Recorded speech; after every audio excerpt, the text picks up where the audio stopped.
कभी सोचा है ये जो खूबसूरत दुनिया हम अपने चारों ओर देखते हैं, आखिर उसे हम देख कैसे पाते हैं? आज हम इंसान की आंख के अंदर की उस अविश्वसनीय दुनिया को समझेंगे जो हमें हमारे आसपास की हर चीज से जोड़ती है। अब जरा इस नंबर को देखिए, 2.3 सेंटीमीटर। ये छोटा सा आंकड़ा हमारी दुनिया को देखने के पूरे तरीके को समेटे हुए है। जानना चाहेंगे कैसे? जी हाँ, ये हमारी आंख का डायमीटर है। सोचिए, सिर्फ इतने से गोले में इतनी कमाल की ताकत है कि ये हमें पूरी दुनिया दिखाता है। असल में हमारे दिमाग के बाद ये शरीर का दूसरा सबसे जटिल अंग है। तो चलिए इस अद्भुत और कॉम्प्लेक्स अंग को थोड़ा और करीब से जानते हैं। तो सबसे बड़ा सवाल यही है कि आखिर ये छोटा सा गोला रोशनी को उन तस्वीरों में बदलता कैसे है जिन्हें हम देख पाते हैं। आइए इस पूरी प्रक्रिया को स्टेप बाय स्टेप समझते हैं।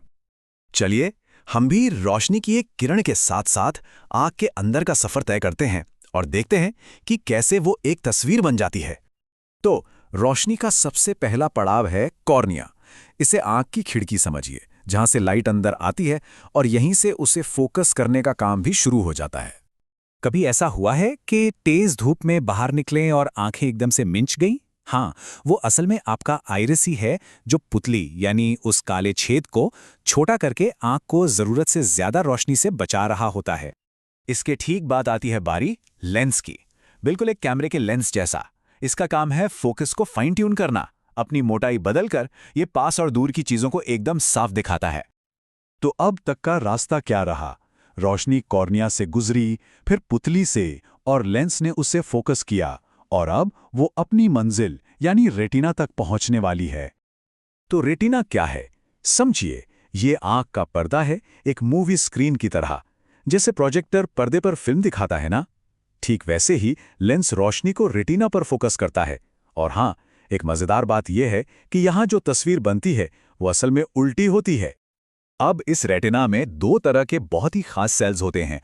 रॉड्स, जिनकी वजह से हम कम रोशनी में जैसे रात में देख पाते हैं, और दूसरे हैं कोन्स, जो हमें दुनिया के सारे रंग दिखाते हैं। ठीक है, तो रेटिना पर फिल्म बन गई। अब उसे दिमाग तक कौन पहुंचाएगा? ये काम करती है ऑप्टिक नर्व।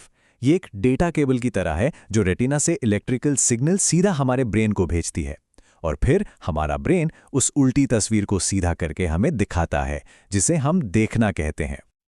पर एक बात और है, हमारी आंखें पलक झपकते ही पास की किताब से लेकर दूर के पहाड़ तक फोकस कैसे कर लेती हैं। चलिए इसका राज भी जानते हैं। इस ऑटोफोकस के पीछे के असली हीरो हैं पक्षमाभी पेशियां या सिलरी मसल्स। इन्हें आंख का बिल्ट इन ऑटोफोकस सिस्टम भी कह सकते हैं। ये काम कैसे करता है, ये बहुत दिलचस्प है।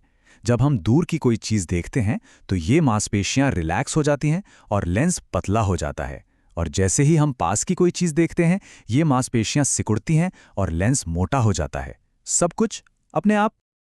लेकिन क्या होता है जब ये परफेक्ट सिस्टम थोड़ा गड़बड़ा जाता है? बहुत से लोगों के साथ ऐसा होता है। तो चलिए अब जरा दृष्टि दोष और उनके समाधानों पर एक नजर डालते हैं। दो सबसे आम परेशानियां हैं। एक है मायोपिया यानी निकट दृष्टि दोष, जिसमें पास का तो साफ दिखता है पर दूर का धुंधला। और दूसरा है हाइपरमेट्रोपिया या दूर दृष्टि दोष, जिसमें दूर का साफ दिखता है पर पास का नहीं।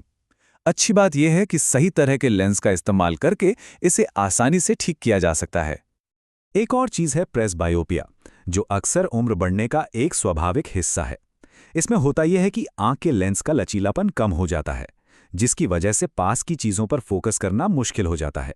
इसके लिए अक्सर अलग तरह के लेंस जैसे बाइफोकल लेंस की जरूरत पड़ती है।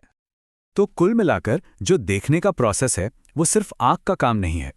कॉर्निया से लेकर हमारे ब्रेन तक ये फिजिक्स, बायोलॉजी और न्यूरोलॉजी का एक मिला-जुला कमाल का प्रोसेस है जो हर पल चलता रहता है। सोचिए, हमारी आंखें हर दिन, हर मिनट लाखों एडजस्टमेंट करती हैं, जिनके बारे में हमें पता तक नहीं चलता।